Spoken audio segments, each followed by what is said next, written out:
आत्मीय भाइयों एवं बहनों, युवा क्रांति पथ, लेखक डॉक्टर प्रणव पांड्या, कुलाधिपति देव संस्कृत विश्वविद्यालय शांत कुंज हरिद्वार। युवाओं के लिए प्रेरक प्रेरणाप्रद विषय और विचार, समृद्धि को पराकाष्ठा पर पहुंचाते भारत के युवा।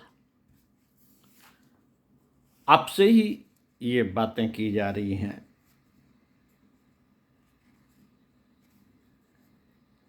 क्यों? क्योंकि आप युवा हैं। व्यवसाय में युवा शक्ति ने नई चेतना एवं चमक पैदा की है। वित्त, प्रबंधन, उत्पादन, आयात निर्यात आदि व्यवसाय के सभी क्षेत्रों में युवाओं ने अपनी एक खास जगह बनाई है। पहले के दशकों की तुलना में इन दशक के व्यवसाय में क्रियाशील युवा शक्ति में काफ़ी अभिवृद्धि हुई है। पहले कभी जिन व्यवसायिक क्षेत्रों में प्रौढ़ एवं वृद्धजन बागडोर संभालते हुए थे, अब वहाँ युवा अपने नेतृत्व का कौशल दिखा रहे हैं। विशेषज्ञों की नज़र में यह राष्ट्रीय विकास के लिए शुभ संकेत है। उनका यह भी कहना है कि यह संभवतः युवा चेतना का ही चमत्कार है कि विश्व व्यावसायिक प्रतिस्पर्धा में भारत तेजी से बढ़ रहा है। उसने अब तक अनेकों को पीछे ढकेला है और अनेकों को पीछे ढकेलने की तैयारी में है।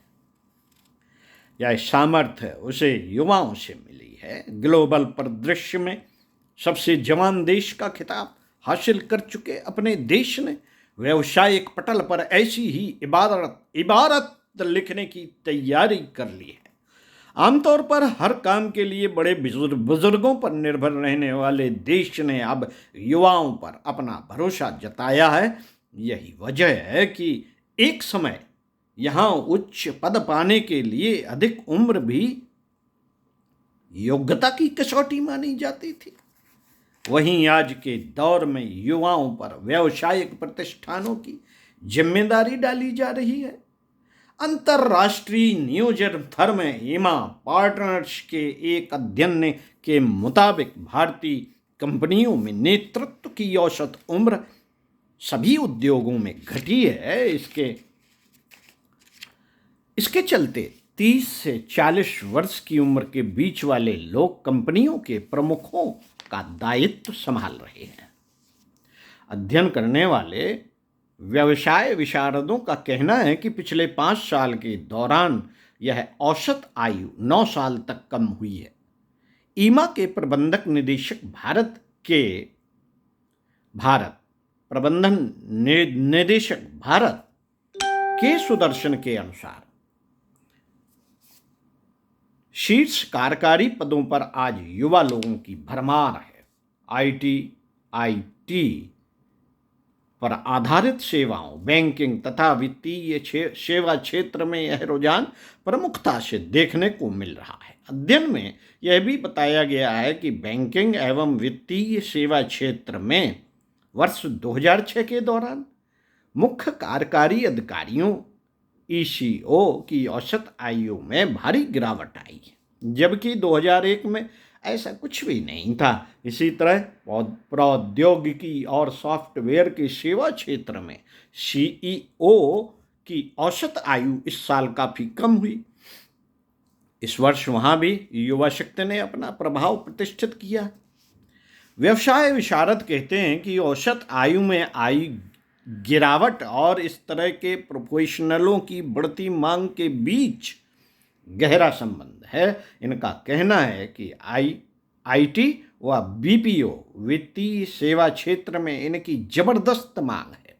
अधिक से अधिक युवा लोग यहाँ आ रहे हैं।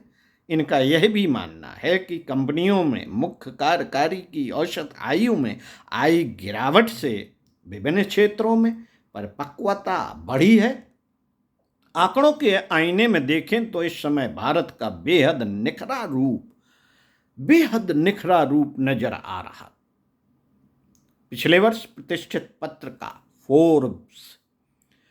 फोर्ब्स द्वारा जारी अमीरों की सूची में केवल 12 नाम शामिल थे। इस वर्ष उनकी यह संख्या 2 गुनी है। इतना ही नहीं, इस साल दुनिया की शीर्ष कंपनियों की सूची में 33 भारतीय कंपनियों ने अपने नाम दर्ज कराकर एक और मील का पत्थर गाड़ा है।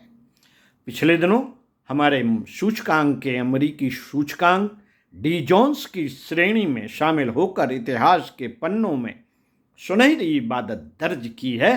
कुछ समय पहले तक भारतीय संवेदी सूचकांक जहां 3000 से 4000 के आसपास घूमता था, वहीं अब यह बढ़कर 12000 के ऐतिहासिक आंकड़े को पार कर चुका है।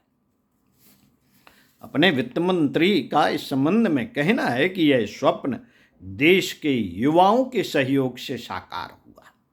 युवा जब से तेजी से व्यावसायिक क्षेत्र में आए हैं, तब से राष्ट्रीय व्यवसाय की प्रतिष्ठा एवं प्रामाणिकता बढ़ी है। कल तक जहां इस बात पर देश भर में हाय तौबा मची थी कि आर्थिक उन्नति की दौड़ में भारत चीन से पिछड़ गया है, वहीं आज युवाओं ने हालात बदल दिए हैं। अंतर्राष्ट्रीय आर्थिक अनुसंधान संस्थानों की रिपोर्ट में भारतीय अर्थव्यवस्था व व्यवसाय की शान में कशीदे गढ़े जा रहे हैं। बहुराष्ट्रीय संस्थान Price Waterhouse Coopers PwC की रिपोर्ट का कहना है कि आगामी 7 वर्षों के भीतर भारतीय अर्थव्यवस्था चीन को पीछे छोड़ देगी। जबकि गोल्डमैन सच की ब्रिक्स ब्राजील रूस चीन रिपोर्ट में कहा गया है कि अगले कुछ ही वर्षों में भारतीय अर्थव्यवस्था चीन के साथ कदम ताल कर रही होगी। ब्रिक्स रिपोर्ट के मुताबिक 2050 तक भारत दुनिया की अकेली अर्थव्यवस्था होगी जो अपनी सर्वश्रेष्ठ विकास दर कायम रख पाएगी। मित्रों, यदि ऊपर की कही गई बातें किसी को अतिशयोक्तिपूर्ण लगें तो वर्ल्ड इकोनॉमिक्स फोरम की रिपोर्ट पर किसी को संदेह की गुंजाइश नहीं करनी चाहिए। इसके मुताबिक 2050 तक भारत दुनिया की 3 आर्थिक महाशक्तियों अमेरिका व चीन के साथ में से एक होगा।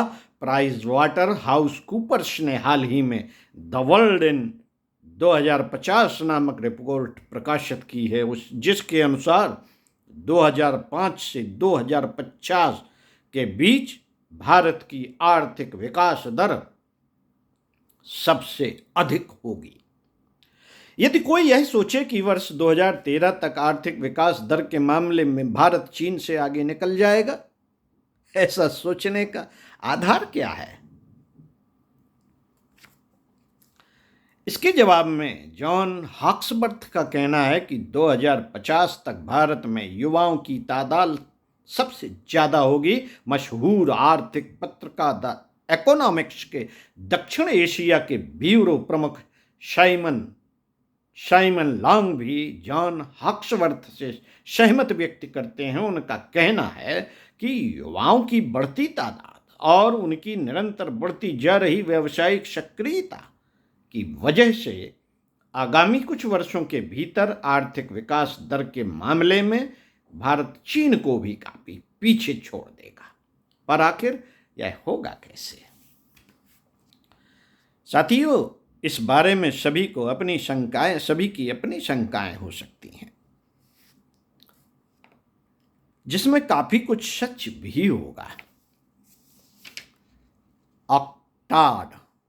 आंकटाड द्वारा प्रकाशित वर्ल्ड इकोनॉमिक्स रिपोर्ट 2005 में इन आशंकाओं को दूर किया गया है। इसके मुताबिक FDI के मामले में भारत दुनिया का दूसरा सर्वाधिक पसंदीदा देश है।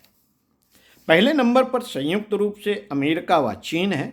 अनुसंधान एवं विकास संबंधी कंपनियां लगाने के मामले में तो भारत दुनिया का सबसे पसंदीदा स्थान है।